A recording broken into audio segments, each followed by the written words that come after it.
वृंदावन केवल छठीकरा से लेकर के और वहां पानी गाम तक ही हम लोग समझें, पर ऐसा नहीं है। अब आप इसी बात से अनुमान लगा लें कि यमुना जी के पुलिन से जब आप चलते हैं तो गिरिराज जी जो हैं ये वृंदावन के मध्य हैं, वृंदावन का बिल्कुल मध्यस्थ है।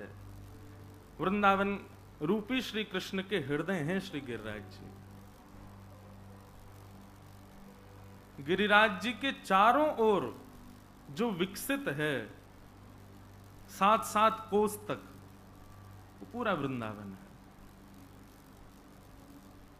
कई बार कई लोग केवल वृंदावन के प्रति प्रेम भाव रखते हुए ब्रज के अन्य क्षेत्रों के प्रति उतनी भावना, उतना प्रेम प्रकट नहीं कर पाते,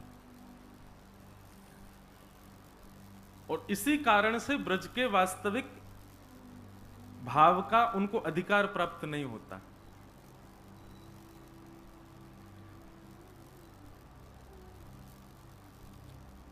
अब इस विषय पर तो मैं चर्चा करूंगा, पर हमारे वृंदावन रस को जिन्होंने खूब गाया, वृंदावन के भावों से जिन्होंने रसिक जनों को खूब अवगत कराया, ऐसे हमारे परम पूजनीय प्रातस्मरणीय श्री रसिका पागल बाबा जी, जिनके मधुर भावों से आज तक कान गूंजते हैं, आज तक आनंदित होते हैं, ऐसे पूज्य बाबा महाराज के पूज्य गुरुदेव परम पूज्य अनंत श्री संपन्न श्री 1008 श्री गोविंद शरण शास्त्री जी महाराज की पावन स्मृति में ये आयोजन, पूज्य बाबा का चित्र यहां लगा है। ऐसे पूज्य महाराज जी, और आपसे तो कौन परिचित नहीं, ऐसे हमारे पूज्य श्री रसिका पागल बाबा, वास्तव में जिन्होंने वृंदावन से, बिहारी जी से और वृंदावन के ब्रजवासीन से, श्री किशोरी जी से उस काल में लोगों को जोड़ा जब हम बहुत छोटे छोटे थे, और आपके ही इसी कृपा प्रसाद को आगे लेकर के बढ़ रहे आज वृंदावन रस को जिन्होंने युवाओं के बीच में एवं भारत के कई वर्गों में जहां कृष्ण भक्ति को प्रकट किया, श्री किशोरी जी के भाव को प्रकट किया, ऐसे हमारे बाबा श्री चित्र विचित्र जी महाराज, आप इस बात में कोई अतिशयोक्ति नहीं, आप हमारी कथा करा रहे हैं तो हम आपकी प्रशंसा ज्यादा करें, ऐसी बात नहीं है, लेकिन ये ऐसा ही लगे कि भैया ललता विशाखा जी दोनों एक संगी भ्रमण कर रही हैं। और आप श्री के भावों से कितने सारे युवा, कितने सारे भक्त जन, वैष्णव जन वृंदावन, मैं तो कई बार कह चुका हूं, हमारी वृंदावन में इतनी भीड़ को कारण यही लोग हैं। आप ही के भजन भाव सुन के ऐसे सुंदर हमारे वृंदावन के ऐसे ऐसे निधि हैं, इन सवन के वृंदावन के प्रचार से ही वृंदावन में इतनी भीड़ है गई है। और आप श्री के ही बगल में विराजमान परम वात्सल्या, जिनको देख करके ऐसा लगता है कि हमने मीराबाई को तो नहीं देखा, हमने सक्कूबाई को तो नहीं देखा, हमने करमेती बाई को तो नहीं देखा, पर वे जब रही होंगी तो वे ऐसी ही रही होंगी, वे जब विराजी रही होंगी ऐसी हमारी श्री पूनम दीदी जी, आपको भी बारंबार प्रणाम है। आप के ही सत्संकल्प से ये सुंदर श्री गिरिराज जी की तलेटी में मुझे और आप सबको, आप लोगों को अवसर तो यहाँ पर गिरिराज जी ने पकड़ ही रखो है, पर आपके संकल्प से कितने सारे वैष्णवों को गिरिराज जी रहने का, गिरिराज जी आकर के कथा सुनने का अवसर प्राप्त हो रहा है। अरे मैं स्वयं वृंदावनवासी, ब्रजवासी, पर मेरो ही ब्रज छूटो भयो सबसे ज्यादा, कथा करवे के चक्कर में सबरे ब्रजवासी है गए, लेकिन जो कथा सुना के ब्रजवासी बना रहो वही को ब्रज छूट रहो है। 2 महीना में महाराज जी अब डटा हूं मैं वृंदावन ब्रज में आके। और आप श्री के या संकल्प सो, आप महाराज जी से पूछो, इनको जब फोन आया हो कि आपको कथा करनी है, मैंने कछु ना की, मैंने करूंगो, कम से कम यही बहाने गिरिराज जी तो रहूंगो। और हमने भी ये संकल्प तो लिया कि 7 दिन रात्रि में शयन तो श्री गिरिराज जी की तलेटी में ही करेंगे, यहीं गोवर्धन में ही करेंगे, क्योंकि हमारे आचार्य की आज्ञा है। तलहेटी गोवर्धन की रही, तलहेटी श्री गोवर्धन की रही।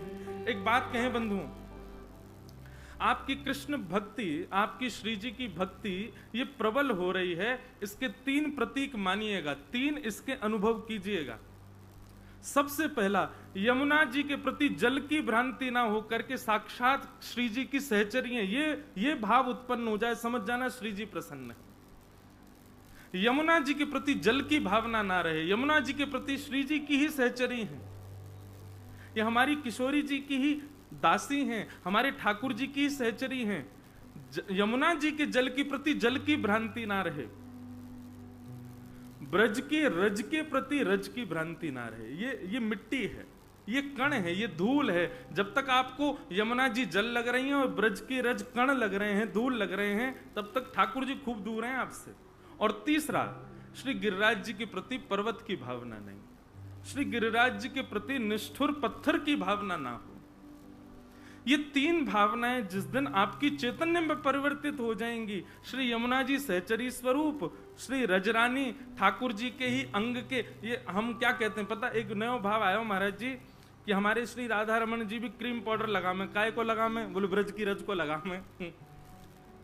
ये सबरे क्रीम पाउडर जो लगा में अपने मुंह पे, ठाकुर जी भी कम थोड़ी हमारे, बहु लगा में।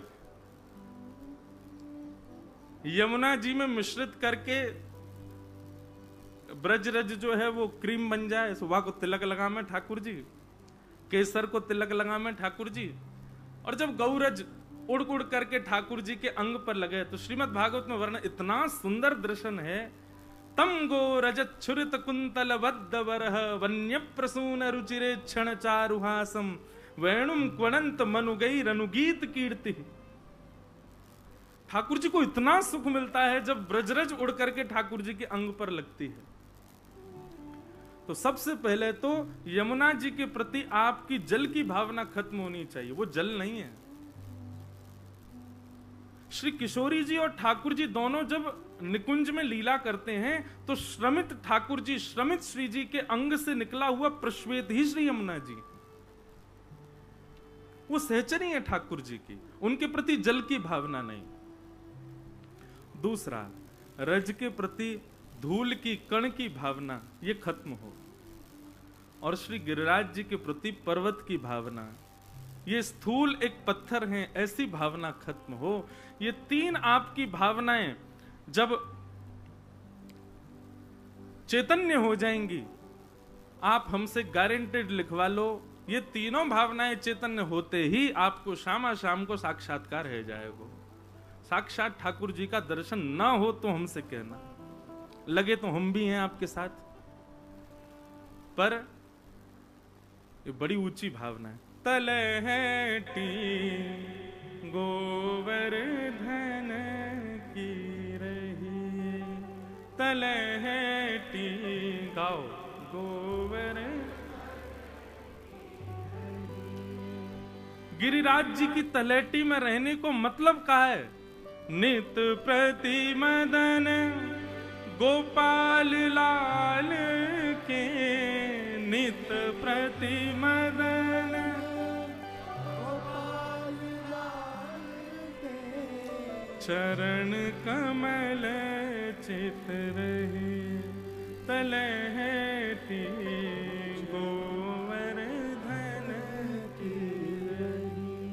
आचार्यों ने क्या आज्ञा की? सबसे पहली आज्ञा गोवर्धन की तलहटी में रहो।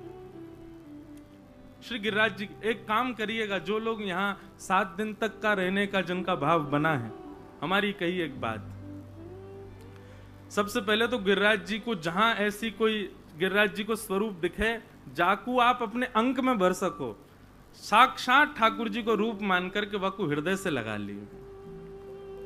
भैया पूरे भारत में केवल 2 ठाकुर जी ऐसे हैं जिनको हृदय से लगाने का अवसर सबको मिलता है।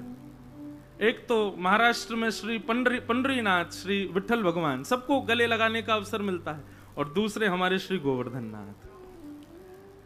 भैया जितने भी मंदिर हैं सब जगह अपरस की सेवा है, पर सब मंदिरन को मंदिर तो ठाकुर श्री गोवर्धन नाथ है।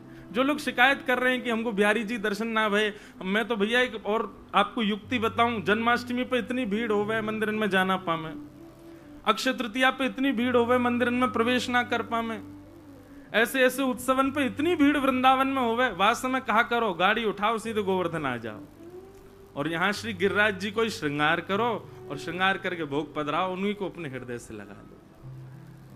क्या ये साक्षात ठाकुर जी नहीं है? साक्षात ठाकुर जी। तो सबसे पहली आज्ञा कहां रहो? बोले तलहटी गोवर्धन की रहिए। फिर दूसरी आज्ञा देखो, तन पुलकित ब्रज रज में लोटत, तन पुलकित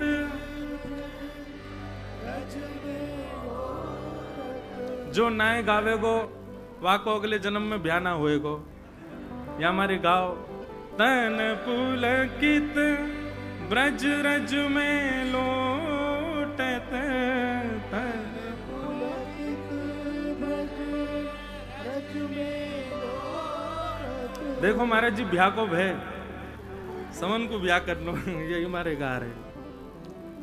श्री गोविंद कुंड में नहीं है तलहटी, गोविंद कुंड में नहीं। सबसे पहले तो गिरिराज जी में रहो, और दूसरी आज्ञा तन पुलकित ब्रज रज में लोटत। आपके अंग प्रत्यंग, आपके शरीर में जितने रोए कूप हैं उतने रोए कूपन में ब्रजरज जानी चाहिए। और फिर गोविंद कुंड में नहीं है। वृंदावन में हमारे ब्रजमंडल में जितने कुंड है ना, उन सबन में यमुना जी को ही जल है। स्रोत तो ब्रजमंडल में यमुना जी हैं। तो गोविंद कुंड में जाओ, चाहे आगे के और यहाँ पर आगे कई सारे कुंड हमारे गोवर्धन में हैं, इस सब कुंडन में जल तो श्री यमुना जी को ही है। तो ये 3 आज्ञा आचार्य ही कर रहे हैं, कोई मेरी बात मान करके मत मानियो, आचार्य की आज्ञा है। तलहटी गोवर्धन की रही, तलहटी गोवर्धन की रही। और फिर अंतिम आज्ञा। वैसे आज्ञाएं तो अनंत हैं, पर रसिक जनन को भाव है। मुझे ये बात इतनी प्रिय लगती है, आप श्री राधा रमन जी से अपने हृदय की बात कहो, श्री बिहारी जी से अपनी हृदय की बात कहो, लेकिन कभी कभी ऐसा मन में भाव आ जाए, इतने सारे लोग हमारी सुन रहे होंगे कि ना, पर गिरिराज जी में तो भैया कोई एकांत कुंज देख लो, कोई एकांत स्थान हो गिरिराज जी के पास में, तलेटी में जाकर, अच्छा तलेटी में ऊपर मत चढ़ जाइयो, नहीं तो मोह मारेंगे ब्रजवासी, यूं कहेंगे दारी के तू सबन को यहाँ चढ़ाए रहो, ऊपर मत चढ़ियो। श्री गिरिराज जी वहां आपके चरण ना पड़े, उनके ऊपर ये प्रार्थना आप रखिएगा, हृदय लगा लो, स्पर्श कर लो, पर पैर ते मत चढ़ियो। ये साक्षात हमारे ठाकुर जी हैं। तो वहां ठाकुर जी आपकी बात सुने ना सुने, पर यहां पर रसिक प्रीतम ये जो छाप है ना, किसी भी पद में आवे रसिक प्रीतम, तो ये श्री हरिराय महाप्रभु जी की पद हैं। हरिराय महाप्रभु जी, उन्हीं का वो पद है जो अभी कुछ दिन पहले दास ने गाया, पिया तो है नैनन में ही राखूं, तुमरी एक रों की छवि पर जगत वार सब लाखूं, पिया तो है नैनन में ही राखूं। हरिराय महाप्रभु जी अद्भुत उनकी वाणी है। तो वे आज्ञा कर रहे हैं, रसिक प्रीतम हित चित की बातें, रसिक प्रीतम हित चित की बातें, श्री गिरधारी जी सो कहिए तलहटी गोवर्धन की रही। अपने हृदय की जो भी आपकी बातें हैं, अपने हित की बातें और चित्त की बातें, आपके हित की जो आपके हित की बात यह नहीं है कि आपका कोई काम बन जाए, आपकी हित की बात यह नहीं कि आपका कोई रुका हुआ कोई कार्य है वो सिद्ध हो जाए, आपकी हित की बात यह कि ब्रज प्रिय लगे, आपकी हित की बात यह कि श्री कृष्ण प्रिय लगे, आपकी हित की बात यह कि ब्रजवासीन को आप प्रिय लगो। ये हित की बातें हमारी, वो हित की बातें श्री गिरधारी जी सो कहिए। और फिर चित्त की बातें गिरधारी जी सो, अपने मन में जो बात चल रही हो वो गिरधारी जी से कहिए। मैं तो यह बात को खूब कहूं भैया, ठाकुर जी से चर्चा करे करो, ठाकुर जी को कछु ना कछु सुनाए करो, बताए करो। जाने भी ठाकुर जी को पायो है ना, वो गा के ही पायो, सुना के ही पायो है। बिना सुनाए बिना गाए ठाकुर जी कभी नहीं मिलेंगे। 24 घंटा सेवा करते रहो ठाकुर जी की, जब तक वो डट के बैठ जाएं और तुम डट के उनको कछु नहीं सुनाओगे तब तक ठाकुर जी नहीं रीझेंगे। इसलिए अंतिम आज्ञा यही है, सबसे पहले तो गिरिराज जी की तलहटी में रहो, दूसरी बात ब्रज की रज में रहो, तीसरी बात यमुना जी में स्नान करो, जलपान करो, यहाँ के कुंडन में स्नान करो, और फिर इन सबन से शुद्ध है करके रसिक प्रीतम हित चित्त की बातें, रसिक प्रीतम हित चित्त की बातें श्री गिरधारी जी सो कहिए तलहटी गोवर्धन की रही। भैया ऐसे हमारे श्री गिरिराज जी हैं। आपको श्रीमद् भागवत जी में एक नाम दिया गया है, और वो नाम गिरिराज जी का किसी और ने नहीं, ब्रज की गोपियों ने रखा है। और वो क्या है? जा परंपरा से हमारे चित्र विचित्र महाराज जी हैं, वह परंपरा के जो आचार्य को नाम है वही नाम श्री गिरिराज जी को है। आपके आचार्य स्वामी श्री हरिदास जी महाराज, और ये हरिदास नाम को सबसे पहले उच्चारण ही गोपियों ने किया है। और किसके लिए किया है? श्री गिरिराज जी। यही मारे आप गिरिराज जी बस गए हो। श्रीमद् भागवत में एक बहुत सुंदर गीत है, कुछ दिन पहले मैंने उस पर चर्चा की थी, 3 दिन जयपुर में, वेणु गीत। वहां वेणु गीत में गोपियां कहती हैं, श्री राम कृष्ण चरण स्पर्श प्रमोद। इतना सुंदर वर्णन है, मैं अद्भुत क्या बताऊं।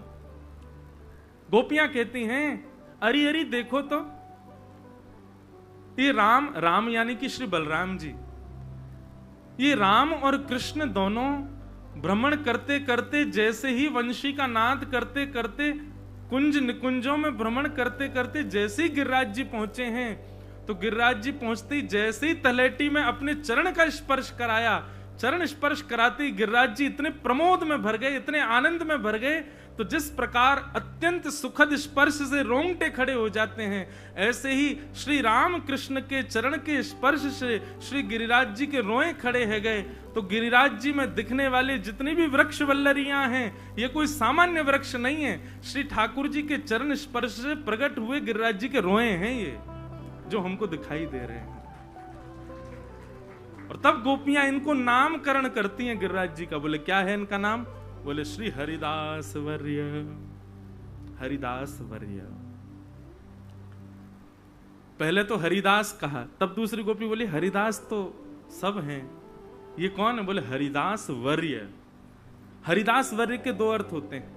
एक अर्थ तो हरिदासों में अग्रगण्य, हम सब हरिदास, और हमारे आगे हमारे स्वामी मॉनिटर, या ऐसा कहो हमारे निर्देशक कौन है? श्री गिरिराज जी। तो पहला अर्थ हरिदास वर्य का, हरिदासों में जो श्रेष्ठ हैं वो हरिदास वर्य। और दूसरा अर्थ हरिदास वर्य का क्या है? जो हरिदासों को हरिदास बनना सिखावे, वो श्री गिरिराज जी।